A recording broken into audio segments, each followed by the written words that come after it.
തണുപ്പ് കൂടിയപ്പോ ഒരാളുടെ അവസ്ഥ ഉണ്ടോ? ഇങ്ങനെയൊക്കെ കെട്ടി ഒരുങ്ങി വന്ന വ്യക്തിയാ. ഇത് ആരറിയോ നിങ്ങക്ക്? ഇതാണ് നമ്മുടെ ഗോപിക. എന്താ കാണാണ്ട്? വൻ ഷോ ആയിരുന്നു ഇതുവരെ. അതെ ഗ്ലൗസ് അതീവ തണുപ്പത്ത് ഒരാൾ വൻ ഷോ ആയിരുന്നു ജാക്കറ്റ് ഒന്നും ഇടാതെ. അയാളിപ്പോ ഒന്ന് താഴ്ത്തു പോയിട്ടുണ്ട്.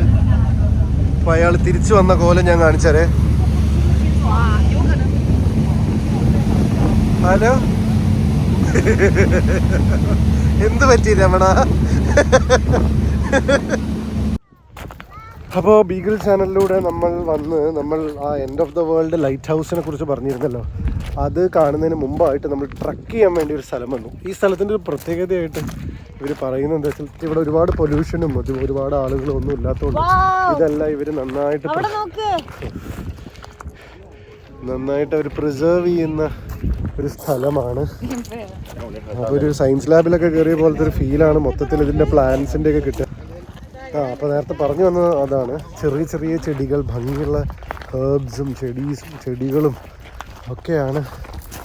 നല്ല മനോഹരമായിട്ടുള്ള കാഴ്ചകളൊക്കെ കണ്ട് നമ്മളിവിടെ കുറച്ച് നേരം ട്രക്ക് ചെയ്യാണ്. അത് കഴിഞ്ഞ് വീണ്ടും നമ്മൾ ലൈറ്റ് ഹൗസ് കാണാൻ പോകും.